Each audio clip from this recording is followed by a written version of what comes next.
ಪ್ರಿಯ ವೀಕ್ಷಕರಿಗೆಲ್ಲ ನಮಸ್ಕಾರ. Welcome to Rajeshwari creations. ನನ್ನ ಚಾನೆಲ್ ನೋಡಿ ಎಲ್ಲರೂ ನನಗೆ ಸಪೋರ್ಟ್ ಮಾಡಿದ್ದಕ್ಕಾಗಿ ಧನ್ಯವಾದಗಳು. ಈಗ ನಿಮ್ಗಾಗಿ ಪಾನಿಪುರಿ ಪೂರಿ ಮಾಡೋದನ್ನು ತೋರಿಸ್ತೀನಿ.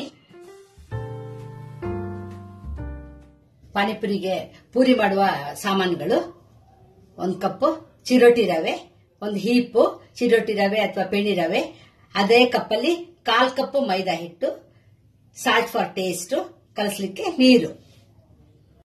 ಒಂದು ಅಗಲ ಇರೋ ಪಾತ್ರೆ ತಗೊಂಡು ಫಸ್ಟ್ ರವೆ ಹಾಕೋಬೇಕು, ಆಮೇಲೆ ಸಾಲ್ಟು, ಮೈದಾ ಹಿಟ್ಟು ಮೂರನ್ನು ಚೆನ್ನಾಗಿ ಮಿಕ್ಸ್ ಮಾಡ್ಕೊಂಡ್ಬಿಡೋದು.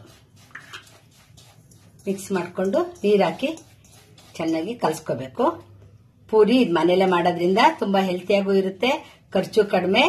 ಹೊರಗಡೆ ಎಲ್ಲ ನೀವೇ ನೋಡ್ತಿರಲ್ಲ, ತುಂಬಾ ಗಲೀಜಾಗಿ ಮಾಡ್ತಾರೆ, ಮತ್ತೆ ಹೆಲ್ತ್ ವೈಸ್ ಚೆನ್ನಾಗಿರಲ್ಲ.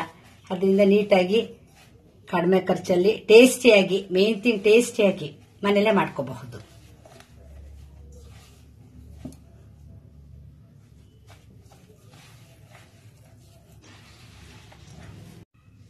ಹಿಟ್ಟು ಚೆನ್ನಾಗಿ ಹೀಗೆ ನಾದಿ ಕಲಸಿದ್ಮೇಲೆ ಒಂದು ಒದ್ದೆ ಬಟ್ಟೆ ತಗೊಂಡು ಹೀಗೆ ಮುಚ್ಚಿ ಇಟ್ಬಿಡ್ಬೇಕು. ಫುಲ್ ಕವರ್ ಆಗಬೇಕು. 1/2 hour to 40 minutes ಸಾಕು. ಹೀಗೆ ನೆನೆಯಕ್ಕೆ ಬಿಡ್ಬೇಕು.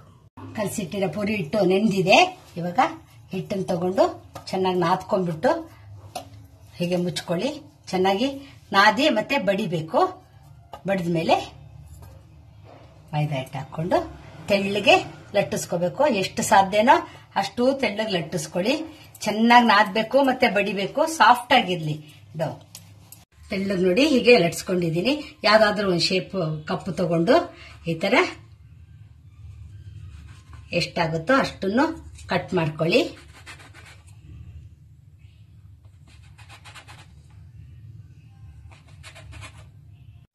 ಎಣ್ಣೆ ಚೆನ್ನಾಗಿ ಕಾದ್ಮೇಲೆ ಈ ಕಟ್ ಮಾಡಿ ಇಟ್ಕೊಂಡಿರೋ ಪೂರಿಗಳನ್ನ ಹಾಕ್ಬೇಕು.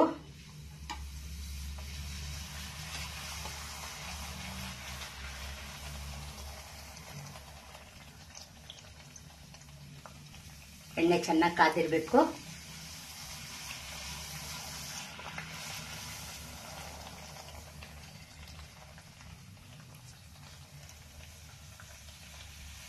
ಪೂರಿ ಬೆಂದಿದೆ, ರೆಡಿಯಾಗಿದೆ. ಇವಾಗ ನೋಡಿದ್ರಲ್ಲ, ಪಾನಿಪುರಿ ಪೂರಿ ರೆಡಿಯಾಗಿದೆ. ಎಷ್ಟು ಕ್ರಿಸ್ಪಿಯಾಗಿದೆ ಮತ್ತೆ ಟೇಸ್ಟಿಯಾಗೂ ಇದೆ.